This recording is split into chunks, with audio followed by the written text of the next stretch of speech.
What is up, everybody? Welcome back to another Pitching Ninja's Filthiest Pitches of the Day. Remember, before we get to those pitches, hit that subscribe button. Be a part of the biggest and best daily baseball show on YouTube. And now, without further ado, here are my Filthiest Pitches of the Day.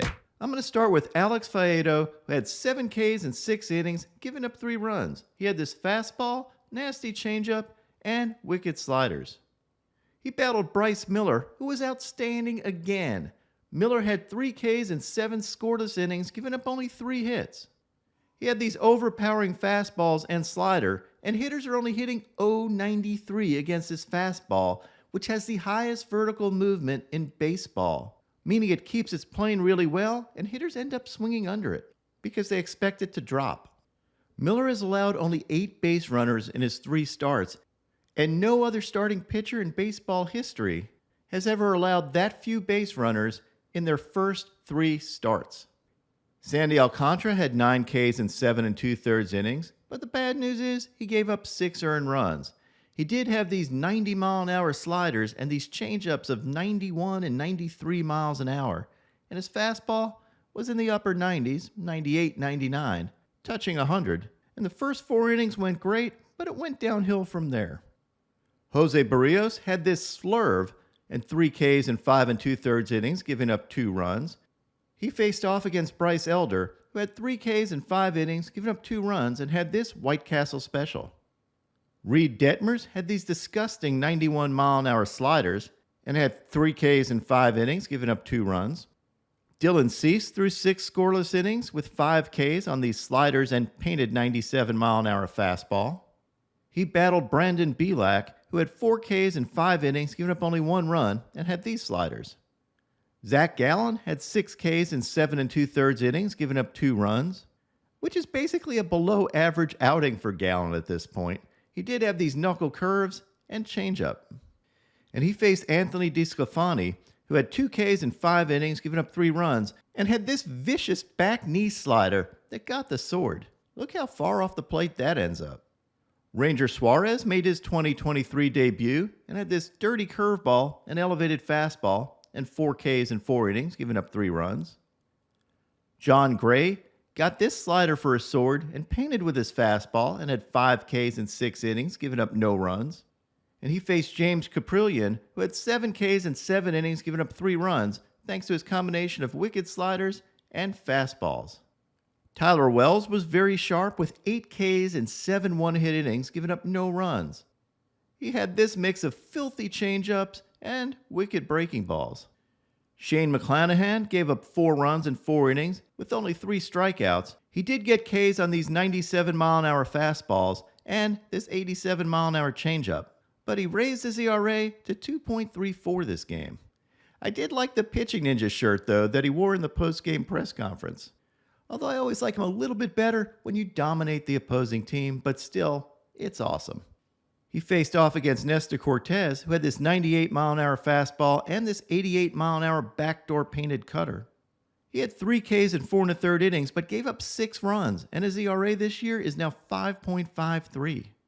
Has Nasty Nestor lost his mojo?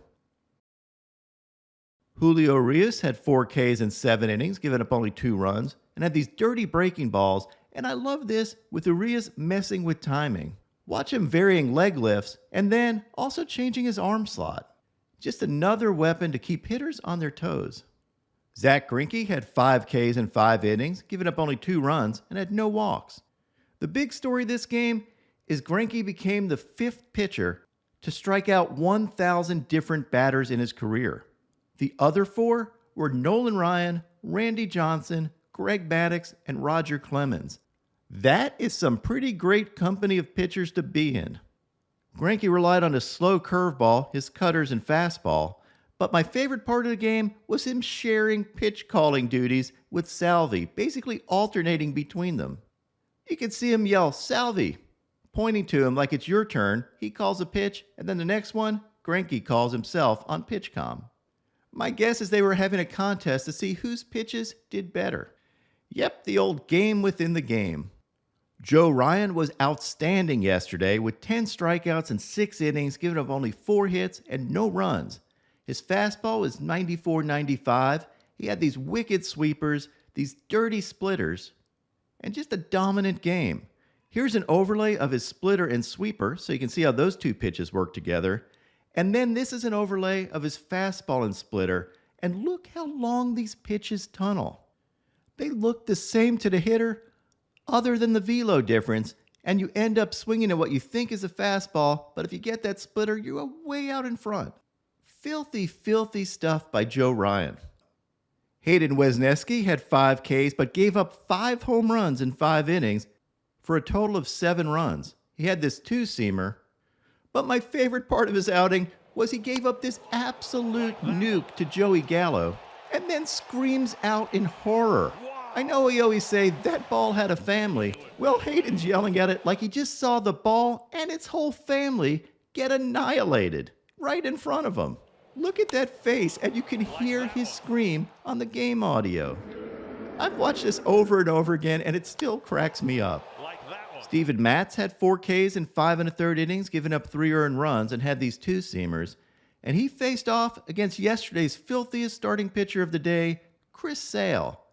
Sale went 8 innings with 9 Ks, giving up 1 run on only 3 hits, and had outstanding stuff.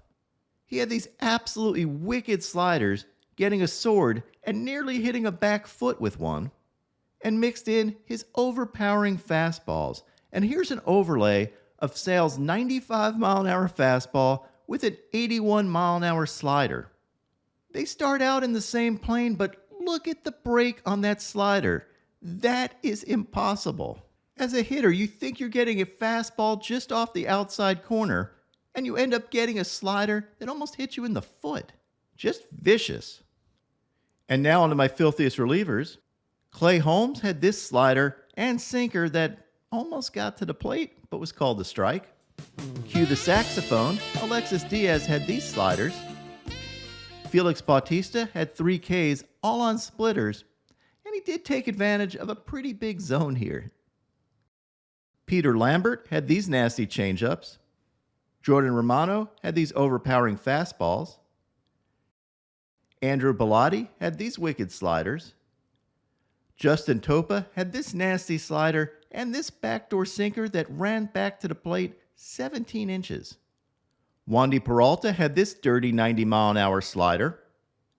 Matt Brash had this mean slider. Kendall Graveman had this sinker with this nasty movement. In my favorite relief appearance of the night, Joe Kelly messed with timing hilariously. It's almost like he was taunting the Astros pitch after pitch after pitch. And then he ended all this with a 100-mile-an-hour fastball that ran 19 inches. A totally sick outing by Joe Kelly. But my filthiest pitch from a reliever yesterday was this 103.4-mile-an-hour fastball from Aroldis Chapman that had 10 inches of run. According to Codified Baseball, there hasn't been a faster pitch to get a swinging strike since 2018. And now, my pitching ninja moment of zen. Look at this great catch the Phillies bench made on this foul ball. Getting a big reaction from the crowd, but it's nothing compared to what Suarez did here on this ball in the dirt. Check out those amazing juggling skills. What is up, everybody? My picks of the day today are a 3-leg parlay. First, I'm going to take a same-game parlay of Hunter Brown for 5 Ks or more and Lucas Giolito for 6 Ks or more, and then top it off with Logan Gilbert for 7 Ks or more. What would your picks of the day be?